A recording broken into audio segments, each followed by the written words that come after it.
Hi అండి. ఈరోజు మన వీడియో వచ్చేసి జొన్న పేలాలతో లడ్డూలు అండి. చూసారా, చాలా టేస్టీగా హెల్తీగా చేసుకోవచ్చు. మనం ఒకసారి ప్రాసెస్ చూసేద్దాం. ఇక్కడ జొన్న పేలాలతో పిండి ఇలా రెడీ చేసుకోవాలండి. మనం పిండి ఆడించుకోవాలి. మరకి నేను 1/2 kg వరకు జొన్న పేలాలు తీసుకొని ఇలా పిండి ఆడించేసుకున్నాను. అలాగే ఒక 1/2 kg వరకు నువ్వులండి. నువ్వులు కూడా ఇలా ద్వారగా వేపుకోవాలి. నెక్స్ట్ ఒక 1/2 kg పల్లీలు తీసుకున్నాను. పల్లీలను కూడా ఇలా వేపుకొని కొన్ని పొట్టు తీసుకొని ఇలా పెట్టుకోవాలి. ఇక్కడ నేను 1 kg వరకు బెల్లం తీసుకున్నానండి.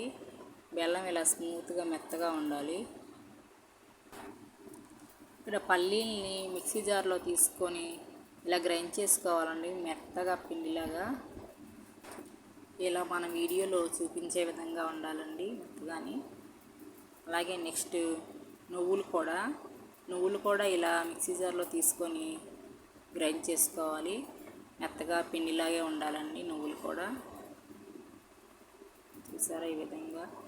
ఇక్కడ మన జొన్న పేలాల పిండి, నువ్వులు, పల్లీల పొడి, బెల్లము మొత్తం కూడా ఈ విధంగా కలుపుకోవాలండి. ఒక పెద్ద గిన్నె తీసుకొని నెక్స్ట్ మిక్సీ జార్ తీసుకొని కొద్దిగా పిండి వేసుకుంటూ ఈ విధంగా మెత్తగా గ్రైండ్ చేసుకోవాలండి, బెల్లం అంతా కూడా కలిసే విధంగా. చూసారా, ఇలా ముద్దలా వస్తే మనకి బెల్లం సరిపోయినట్టేనండి. ఇక్కడ లడ్డూల్ని ఇలా చుట్టుకోవాలి. చూసారా, ఈ వీడియోలో చూపిస్తున్న విధంగా ఇలా చుట్టుకోవాలి. లడ్డూలకి ఇక్కడ నెయ్యి వాడట్లేదండి, బెల్లంతోనే చేసుకోవాలి.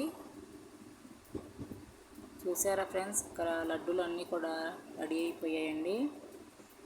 ఈ విధంగా అన్ని లడ్డూలు చుట్టుకోవాలి. చాలా హెల్తీగా టేస్టీగా ఉంటాయండి. ఈ విధంగా ట్రై చేయండి. వీడియో కనుక నచ్చినట్టయితే లైక్ చేయండి, షేర్ చేయండి, సబ్స్క్రైబ్ చేసుకోండి. Thank you.